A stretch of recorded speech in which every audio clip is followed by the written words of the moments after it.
Check the guest list cause we're on the front page. No point in coming early, we're fashionably late. Better roll the red carpet if you gon' mention my name. It's a reservation. In it to win it and no, it's not for the fame. Appreciate everybody for coming, let me hear you say. Better roll the red carpet if you gon' mention my name. It's a reservation. Folks, welcome to the show. Sorry for a couple minutes of that dead air, just having a little technical difficulties. Shocker, time now is 9:03. I'm Aaron Trilling. Welcome to the Chelladurai Inc. show. Our co-host Jordan Phillip will be joining us momentarily. Today is March 10th, 2016. God, the year's just flying by. So much to talk about. Great show tonight. I hope everybody is tuning in, and if you're not, get on quickly and listen. We are actually doing a separate multi-destinational show today, as Jordan Phillip is back home where we reside in sunny San Diego, and I am actually out here in Las Vegas, Nevada, actually out here in large support for our beloved San Diego State Aztecs. For those who don't know, every 5 to 10 minutes of our show we talk about a little sports update and whatnot. Needless to say, we start out with saying that right now we are a week away from the day till March Madness. March Madness is the big dance at the end of the year, which all college basketball teams try and get into. There's 350 men's college basketball teams that have Division I schools across the country, and the NCAA takes the best 64 teams of the regular season and puts them into categories. And they rank them like seeding, just like football, just like baseball, just like basketball. Now, before the NCAA big tournament, which will be next week, there's called a conference tournament where all teams get together one last time and play each other. For those not familiar with college basketball, this is a big chance for teams that have not done well during the regular season to really get a second chance. And if they win their conference, whereby being first place, it's a 3-day conference, 3 to 4 days generally is I couldn't even tell you, there's got to be at least 40 conferences. And if you win your conference, you automatically get an invite into the big tournament at the end of the year, which will be next week. San Diego State, needless to say, had a first round bye. Because they are the overall number 1 seed in their conference. So we actually didn't have to play yesterday. We played Utah State today, and man, oh man, we were at the Thomas and Mack Center where the UNLV Rebels play, home of the UNLV Rebels. So they kind of get home field advantage here, as this school is actually in our conference. But we played Utah State today, and, man, we were down by 2 points with 1:31 to play, and it did not look good for Steve Fisher and our Aztecs. But we were able to dial in, somehow get a technical called, and the powers that be let us win actually by 6. So there's an 8-point differential within 91 seconds. So we will go on tomorrow, Friday. We will play Nevada, the Nevada Wolfpack, who actually had a huge upset against the New Mexico Lobos, which was huge. I mean, everybody had the New Mexico Lobos winning. So if you guys put money on Nevada to take this, man, you guys are sitting pretty. So again, the semifinals for the Mountain West Conference, that's what our conference is called. We don't care about anybody else right now. We're a very local biased, strong-driven San Diego athletic radio station. So that's all we care about. Again, Aztecs play tomorrow, Friday, semifinals, and then if we win that, we will go to the finals, which will be on Saturday at, I think, 3 p.m., 3 or 4. So it's crazy out here. It's live. There's a bunch of other conferences actually hosting their conference tournament here. There's one at MGM. There's one at Mandalay Bay. There's one at Caesars. It's an all-out show out here. It's college basketball at its finest. One could say that March Madness hasn't started yet, but generally when you get to the conference tournaments, they definitely this paves the way for March Madness, so it's very much in full effect. In other news, baseball's right around the corner, as we know. Just a few weeks away. Spring training for some people is in Peoria, Arizona, as is the Eastern teams are playing in Tampa Bay. Nothing real big right there. Still trades are being done and whatnot. Padres looking to make a move. We don't know what we're doing really. We're trying to get some depth. Trying to get they just said that Will Myers will be starting first baseman, which is crazy. We brought up this rookie from AAA, Margot, who will be playing center field. Looked like a real stud in minor league ball. Chargers making some moves. Tom Telesco, general manager of the San Diego Chargers, definitely making some moves. Really playing small ball by signing these no-name guys, but he's signing these guys for multi-year extensions. He did re-sign Joe Barksdale for, I believe, 3 or 4 more years. I don't have my notes in front of me. Got another center. Picked up another dude. We're just playing small ball right now. Nothing huge. No blockbuster hits by any means. But we did re-sign Gates for, I believe, 2 more years, if I'm not mistaken. Tight end Antonio Gates will be the best tight end of all time. Other than that, over this past weekend, there was the UFC fight, UFC 196. We had a co-main event where actually Miesha Tate was the challenger, and she fought champion Holly Holm, who actually had a resounding victory against Ronda Rousey not too long ago. I'd say about 8 weeks ago, maybe 10 weeks ago. Knocked her out second round. It was a brutal beating. Ronda Rousey, for everybody who knows, she was probably the biggest woman to come on scene with the whole Ultimate Fighting Championship. Really gave a great role for aspiring women to get into the sport. She was great for the sport. She kind of got a little too cocky, started talking her shit. Excuse my French, but got knocked out. Anyway, Holly Holm came back, and championship round, 5th round comes out. She was going to take the fight. She got a little beat up in the first round, but pretty much had it all the way through. And then Miesha Tate came out of nowhere and put her in a rear naked choke, which is kind of hard to really. Basically got her on the ground, and Miesha grabbed her. Misha's back was on the canvas and was able to choke her out. And man, I saw this girl just completely just try to choke this woman to death. Anyway, Holly couldn't tap out. She had a lot more pride than that. She wanted to go for it all, but she got put to sleep. So huge upset, Miesha Tate.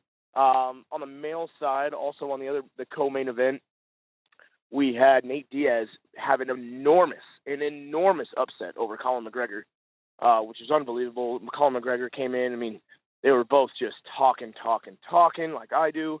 They just talk. They were just, that's part of the sport. They got to talk, and they got it in. And Diaz, it was over. It was over before it started. Just was able to wear him down and put a brutal beating on Colin McGregor. So that was a huge upset. Funny story, actually. I know somebody who put down a 3-team parlay for all our gamblers out there.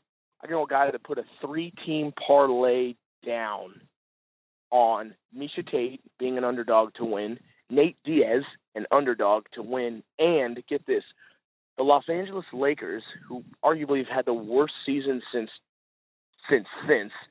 beat the Golden State Warriors straight up. This guy put a $100 bet on all 3 of these teams. Now, for those who don't know what a parlay is where you take all of them on one bet. So if you only get 2 of those 3 bets, the bet is void. You have to hit on all 3. But if you hit all 3, the payout is astronomical. So he did a $100 bet, again, for Miesha Tate to win, Nate Diaz to win, and for the LA Clippers to beat the Golden State Warriors, which is absurd.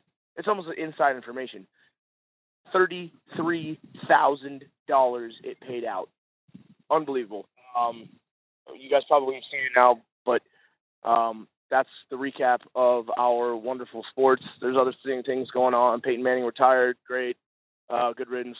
Great guy, but I'm tired of seeing him in the news. Brock Osweiler, their backup quarterback, goes to Houston. So now I don't even know what Denver's doing, really. They need a quarterback drastically. But anyway, I'm rambling about sports, and we have more to talk about other than sports. I'm going to bring in my co-host, Jordan, now. Jordan, take it away, because I'm tired of hearing myself, and I know our audience is too. How you doing, Jordan? Good. What's going on? Yeah, it's good to man, hear that you're out in Vegas. Yeah, enjoying yourself, definitely. Yeah, it's a great time out here. Everybody's having a great time. Folks, we do have a wonderful entrepreneurial spotlight tonight, although our entrepreneurial segment is actually going to be a musician. And I don't know yet, Jordan, if he has called in yet. Has he dialed in? Yeah, let's bring them right in. Yeah. Okay, great, folks. Just real quick, I just want to let you guys know this is something that Jordan and I have tried to do in the last couple of weeks. We're trying to do a double spotlight, one for an entrepreneurial segment and another for a musician. For this week, we have musician Greg Kester, who you can find on Instagram at Greg Kester Greg Kester, and check him out at gregkestermusic.com. Looks like he's a producer, writer, songwriter, artist in himself. He's kind of a jack of all trades, master of all. I kind of wanted to bring him on right now. Greg, you are live on the show. Thanks so much for joining us tonight. Absolutely, guys. Thanks for having me. Of course, of course. And Greg, we didn't really talk too much, so I just kind of wanted you to just kind of give, Jordan and I and our audience just a little background on you, kind of how you came to, where your real passion came from with the whole music thing, and kind of like a from birth to present kind of life story in so many words. If you could just summarize, Sure. kind of like your musical endeavors and just your background. It's your show. Thanks a lot, guys. Yeah. So I've been playing music for a long time. I think some of my earliest memories are music. My dad was really into music. He played a little guitar growing up, and I think like most of us, we're exposed to music at some part through our lives. And early on, I started picking up the guitar. A lot of friends throughout young childhood all the way through high school were musicians. And I think that was the earliest formation. I know I took lessons for about a year, and like most kids, I got frustrated and I quit. But a lot of friends just continued it on, and that was probably the crux of what solidified it, was when all my friends were doing it and we had basement parties and we were out at coffee houses or performing at local venues and just writing our own songs and having fun. That's really what got me into songwriting and starting to use it as a medium for expression of my own thoughts, ideas, and emotions, and a lot of the things that most artists use music for. So throughout high school, I started writing my own songs. I started dabbling in a couple different instruments and tried to start my first recordings at that point. When I got into college, I continued that, looked for a band, and there's the dream to just play music all the time. And I was pursuing an engineering degree and actually an engineering entrepreneurship minor. So the entrepreneurial side of me has always been a really, really invigorating part of my lifestyle. And I have always had this mix of left and right brain stuff going on. So that kind of technical, analytical side, and ended up completing my engineering degree, but also the really creative side with art and music.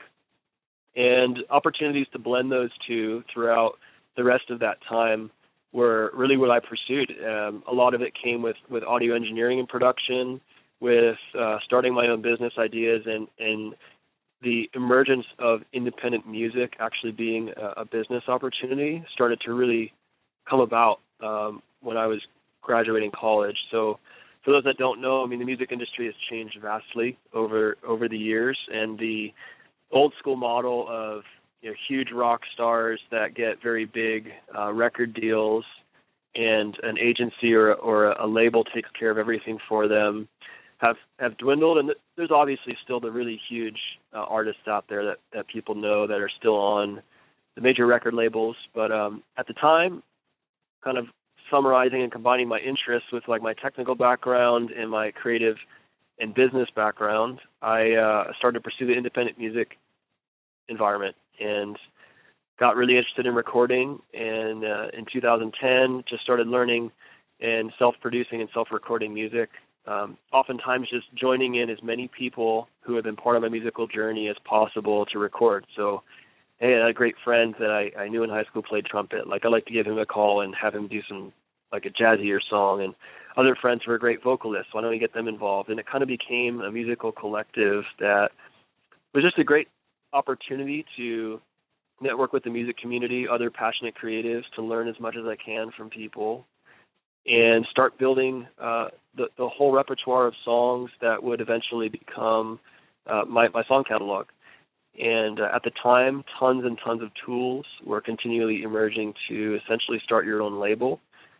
Not only home recording advancements, but digital distribution, the social media tools for marketing, and even the physical print of discs and artwork and everything that would come with starting a music business, not only from the creative side but the business side, were starting to come to fruition at that time. And after college, I spent a couple of years recording and performing music and working on a startup company that was unrelated, and then doing some side engineering work. And that was the first time an idea of kind of a portfolio career was placed in my mind, and that's essentially what I've been pursuing since then.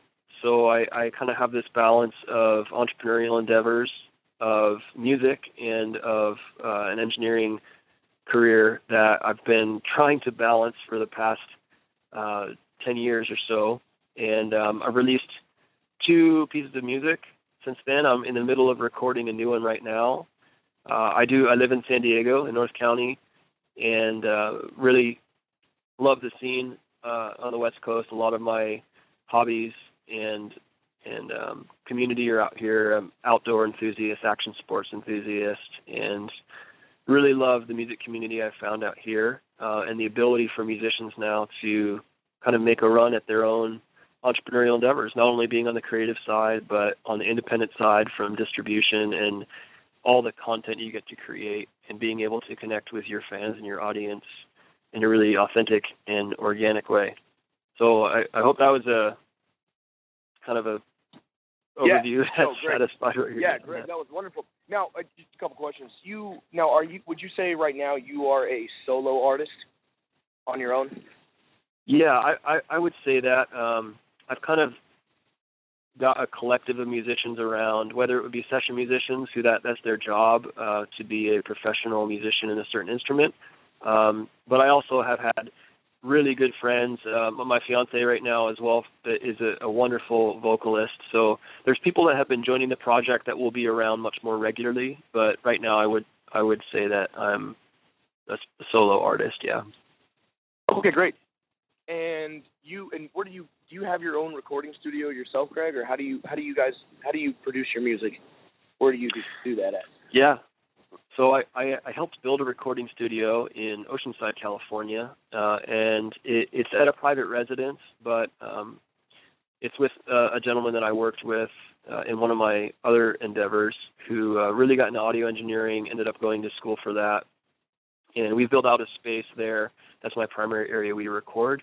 We also sit in, like I mentioned, home recording has come a really long way. And a lot of the people that I've brought in along the project on the way either have home recording studios, or we can sit in and rent space at a more established studio. So it's kind of a mix of all those things. My primary spot is in the place that we've built, but I've certainly done all kinds of recording environments, from professional to home, and we use everything on modern recordings. And Greg, what would you say it sounds like, just talking to you as much as I have, it sounds like you're pretty broad, and you have a lot of, you're very versatile as far as genres of music go. It sounds like you have a pretty broad spectrum as kind of what you just talked about. But what would you say your most specific genre of music would be? I mean, I know Sure. you play the guitar, but there's so many different ways. What do you really? What are you passionate about? What's your driving genre, so to speak? I would probably say alternative rock is the generic genre.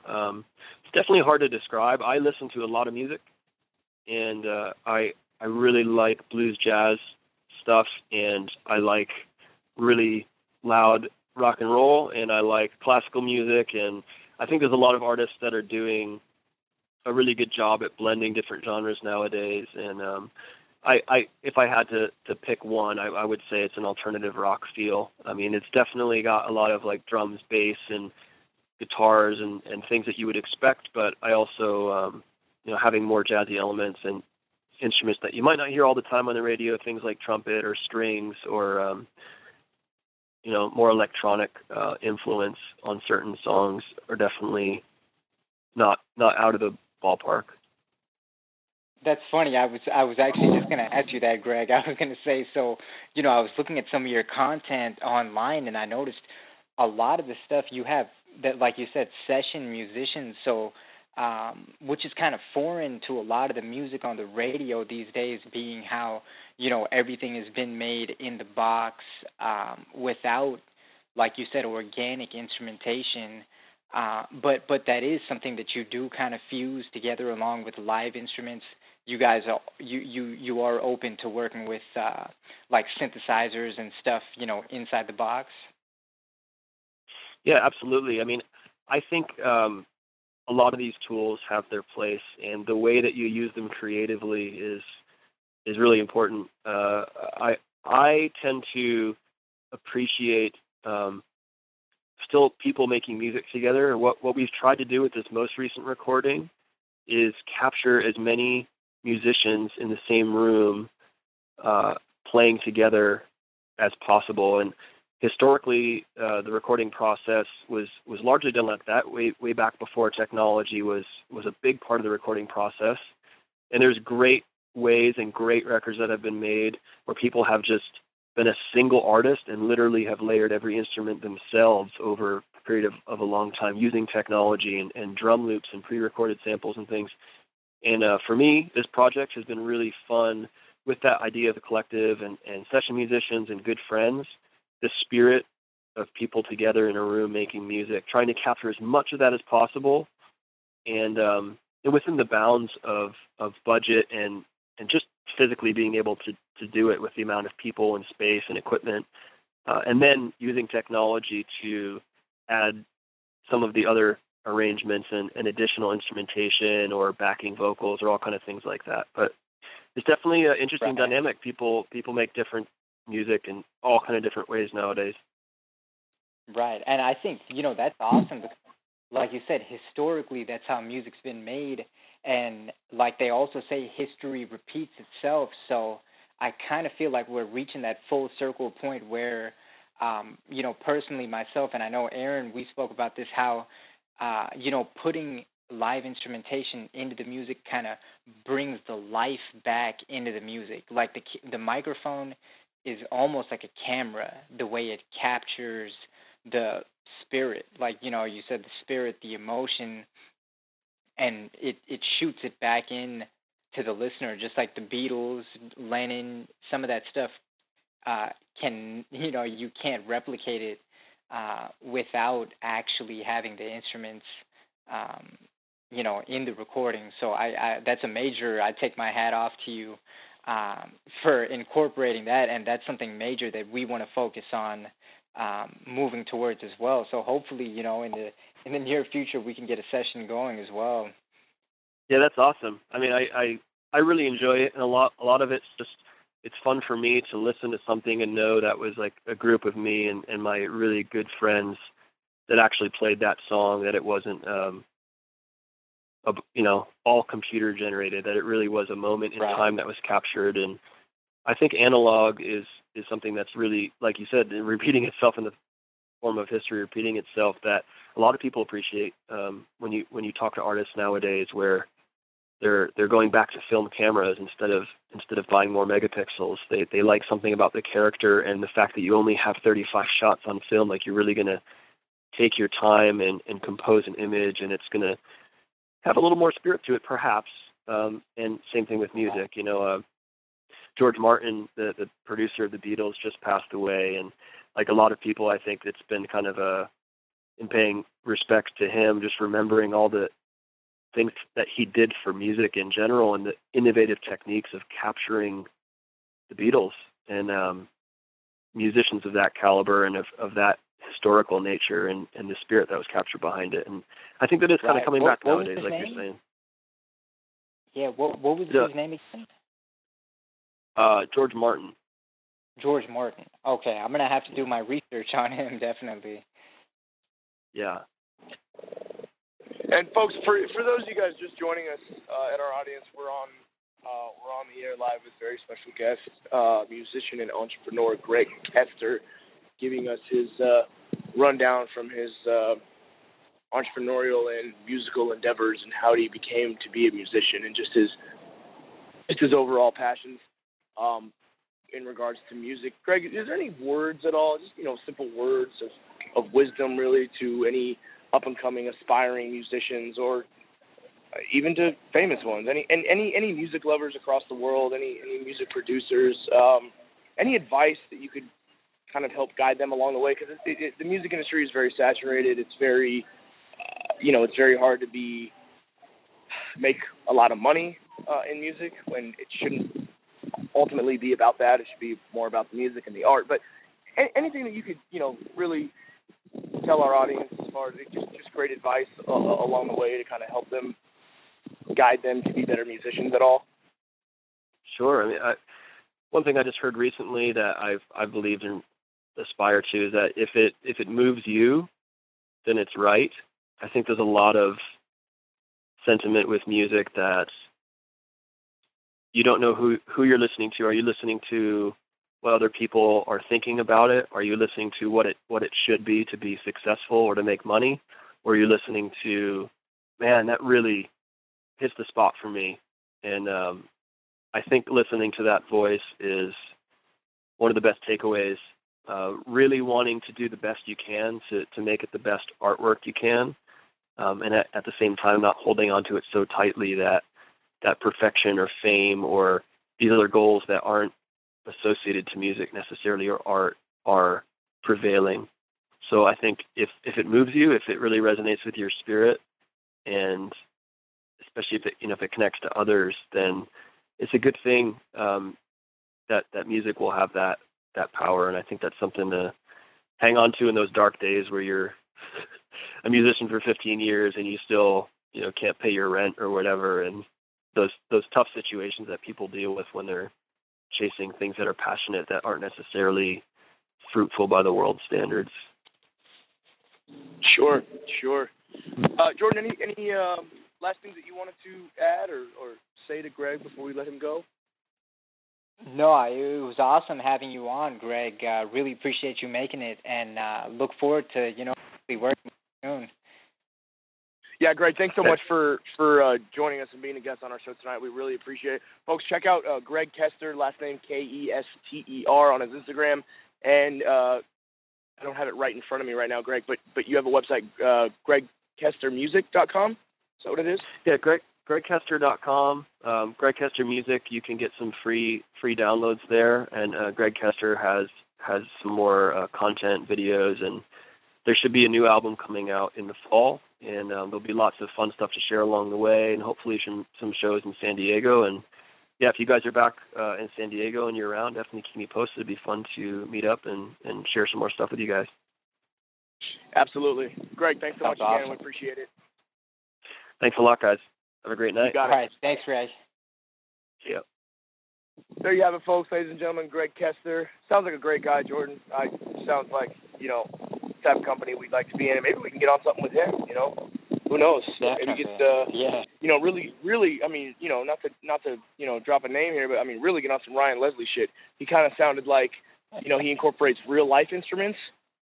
Is that what kind of, I mean, he said that kind of earlier on, that he really likes the live music and not so much the synthesized. I mean, synthesized is fine, but, really, to quote the great Ryan Leslie, add that investment into your music. It's wonderful. It sounds like he kind of definitely takes that pathway to his music. And, one thing about us, Jordan and I, and Chelladurai Inc., we encompass a lot of different genres of music. Jordan happens to be a wonderful producer, and he's able to put sounds together that really people wouldn't understand how these go together, but they do.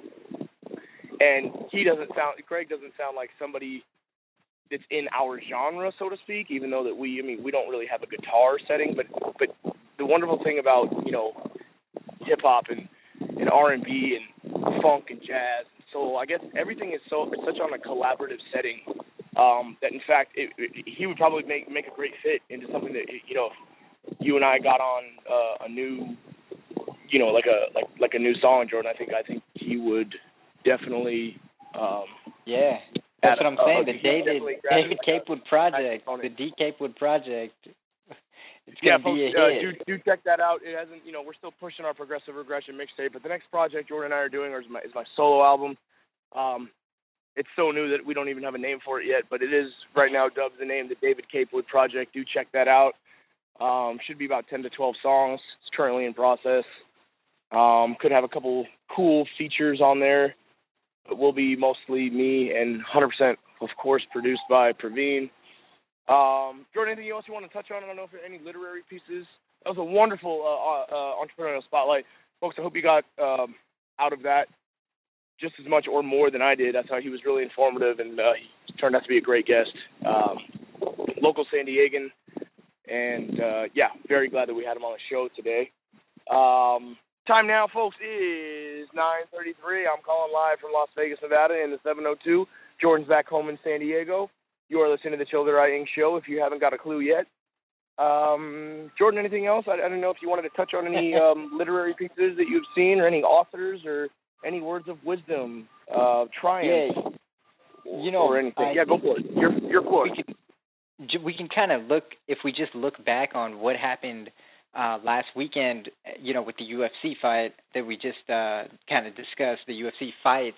I think there's a couple lessons to be learned from both of those, specifically if we were to look at Conor McGregor and Holly Holmes. Progress is like a stock chart. It's moving up and down, but at the end of the day, at the end of the week, we should look back and see that it's trending upwards. So, just some words to Conor McGregor and Holly Holmes. They took an L last weekend, but, the only way that they're going to stay out of the fight is by not continuing to fight. So, for people, who've taken losses, train hard, get back up, and keep fighting, because, it's just a stock chart. There's ups, there's downs, but just keep fighting and you'll trend upwards. It's guaranteed. And at the same time, if you stop fighting, you're guaranteed to trend downwards. So, it's an excellent lesson to learn. And then words to Miesha Tate and Nate Diaz was their hard work paid off, but at the same time, always be humble and take every winning, as a blessing, and just keep working to everyone out there. Great words to live by, Jordan. Great words to live by. You know what? Sometimes it's better, not so much better, but sometimes it's okay to be an underdog, folks. It's okay. There's always somebody bigger than it. There's always somebody bigger than you, stronger than you, faster than you, better looking than you, smarter than you. There's always those people. But you know what? On any given day, in terms of sports, really, the champion can succumb to the challenger. And that's what happened. And really, like Jordan said, you can really apply, the matches, the UFC fights, or anything in sports when an underdog upsets the favorite. I mean, you can really apply that to life. And because that's all about what the hustle's all about. It's about, starting from the bottom and coming up. Work hard. Work ethic. Work ethic. Work ethic. And that's what it's about. And, again, you can apply it to everything. You can apply it to success. You can apply it to sports. You can apply it to life. And that's, of course, what Jordan and I condone and definitely preach every week on the Chelladurai Inc. show. Time now is 9:36. Got a couple minutes. Jordan, we could call it a night. We could talk. God, I got to tell you, folks, I can't get ready. It is so nice in Las Vegas, Nevada. I hope you guys were out here with me right now. They got like 17 things going on. I'm actually downtown, a few miles from the Strip. I'm off Fremont and 55th. God, it is so up and coming out here. I'm blown away. This is where all the locals come, and I'm actually broadcasting outside of Las Vegas Boulevard. So actually, if you run the Strip is on Las Vegas Boulevard. If you run that all the way down about 5 or 6 miles, you run into me. You run into me where I'm at, and it's the downtown sector, kind of by the Stratosphere. But looking, I don't even know my north, south, east, west right now. I'm all over the place. But you guys have all been to Vegas, but it's wonderful out now. It was high of 81 today. I'll be coming back home to sunny San Diego Saturday evening. But it's the first time Jordan and I actually broadcasted a show, or the second time that we broadcasted a show, not together, because we like to do this together. But it was kind of fun. Jordan, thanks for mediating and getting online and Yeah, being the arms and legs of tonight. I really appreciate that. For sure. Until next time, unless my co-host has any further things to say, keep that head high. You're in Vegas. Yeah, you're in Vegas, so we'll wrap it up. Go have a beer, have a drink, and have a toast. Yeah, we'll have a toast. You guys keep that head high, that middle finger higher. Make some targets, make some missions, make some goals. Make them for this week, make them for tonight, make them for tomorrow, make them so they're done at some point, but get it done. Get it done. Get shit done, people. We're on this earth for a very limited time. Time is precious. Let's be all we can be. I hate to be cliche, and it sounds a little corny, and I did take this from the United States Army, but let's be all we can be, huh? Let's be all we can be. I'm Aaron Trilling. He's Jordan Phillip. We're signing out. We'll see you next time, same day, Thursday, 9 p.m., Chelladurai Inc. If you can't spell that yet, you need to get a clue. We'll see you guys next week. Take care. No, it's not for the fame. Appreciate everybody for coming. Let me hear you say, better roll the red carpet if you gon' mention my name. It's the reservation. There's thoughts in my head leaking out of a pen. Tokyo skyline and a fist full of yen. Saki California rolls and a couple close friends. Business trips overseas just to tie loose ends. Pleasure to meet you on a night so pristine. Better known as Jordan, you can call me Pravin. Touch from above, Michelangelo Sistine. Young all-star going hard for my team. Thanks to everyone, it's been a fine show and hearts on fire, keep the flame glowing. It's been fun, but I really should get going. Private limo to the airport, gonna catch that Boeing. Check the guest list cause we're on the front page. No point in coming early, we're fashionably late. Better roll the red carpet if you gon' mention my name. It's the reservation. And it's a win and no, it's not for the fame. Appreciate everybody for coming, let me hear you say. Better roll the red carpet if you gon' mention my name. It's the reservation. Young entrepreneur in the world, I'm making moves. Corporate status, business cards, and a custom-made tailor suit. Not going anywhere cause I'm here to stay. Looking for the mall, but it starts today. Everybody in a nice and good company. So with that being said, let's make history. Check the guest list cause we're on the front page. No point in coming early, we're fashionably late. Better roll the red carpet if you gon' mention my name. It's a reservation. And it's a win and no, it's not for the fame. Appreciate everybody for coming, let me hear you say. Better roll the red carpet if you gon' mention my name. It's the